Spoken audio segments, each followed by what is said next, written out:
Sure, inclusion is of course a challenge.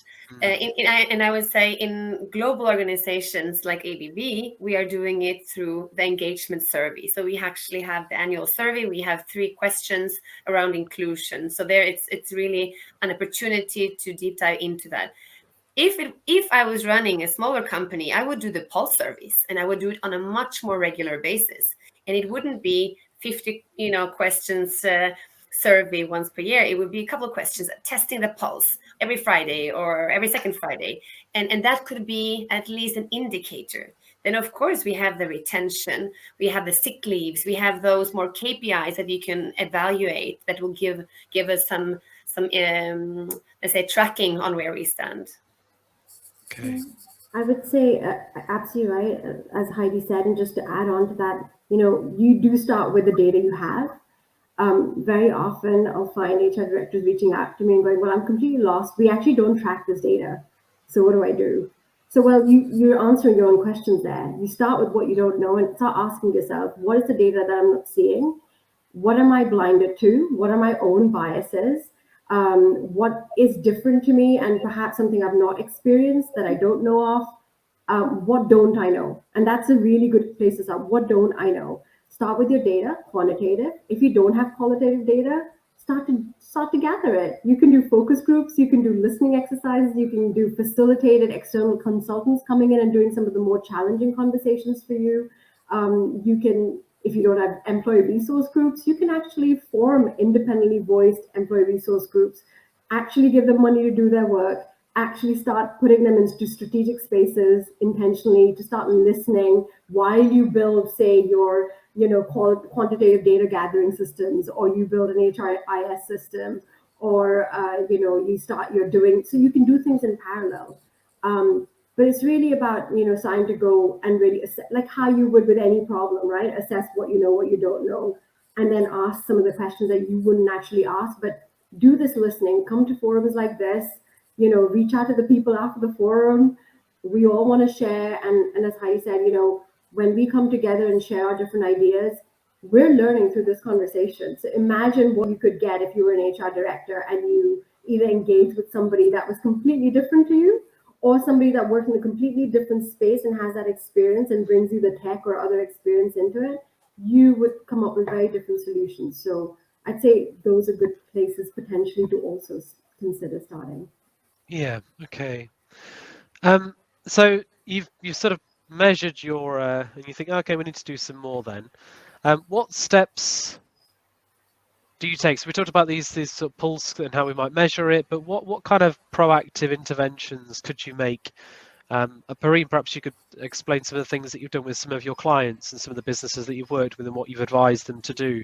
Is it just sort of unconscious bias training and just looking at sort of some of the structures, how they recruit? Like what kinds of things should they, could they do? Yeah, absolutely. The first step I always start with when any organization is starting to think about how do we go about creating a diversity and inclusion program. I always start with number one, understand why diversity and inclusion is important to you, and even before that, what does diversity and inclusion means to you, to your organization? Because we talked about it at the start. What does diversity and inclusion means to you in your organization? Because to one organization, it might mean we need more gender diversity. We're an all-male organization. There is male everywhere. We want more gender diversity. To another organization, it might be we need more ethnic diversity. We are just white everywhere. We live in the city of London where 40% of the population is non-white. We need to change that. To another organization, it might be we need more disabled individuals because maybe they believe in inclusion. Maybe they might be selling products for disabled individuals, etc. Right. So start by defining what is diversity and inclusion to you.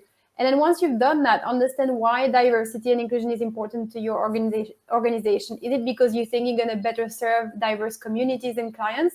Is it because you think it's going to help you sell new market, to new market? Is it because you think it's going to help you deliver better innovation? Whatever the reason, you need to articulate the why. Why is it important? Because if you don't articulate the why, things are not really going to follow through. And so write it down and then revisit your mission statement. Now, I don't mean you need to write a 10-page document about your mission statement, but articulate in a few words in your mission statement what diversity and inclusion means to you and why it's important to your organization, right? Those are the fundamentals. And then start by setting goals, setting diverse, clear, measurable diversity goals that are tied to monetary compensation. I believe that if we set goals and we say within the next 12 months, we want to increase our female in leadership and reach 50% female in our leadership team, and then you reward with, I believe, monetary incentives, because what gets measured gets done, and what gets monetary compensated gets done even faster. So the same way you would reward a sales manager for achieving their sales target, you should reward executives for achieving their diversity goals, like Starbucks is doing, like Nike is doing, like McDonald's is doing, like all the big brands are doing.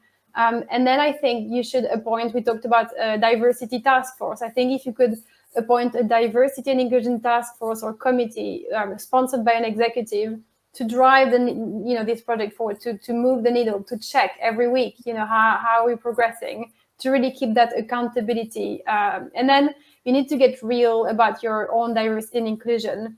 Make a list of the last 10 promotions in your organization.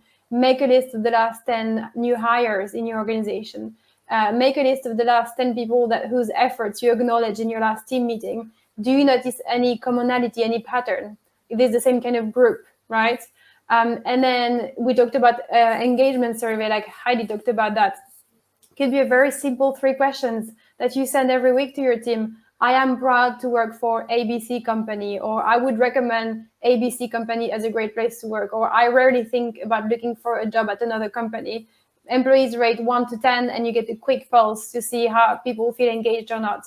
So those are kind of steps that any organizations can take to start with their diversity and inclusion programs.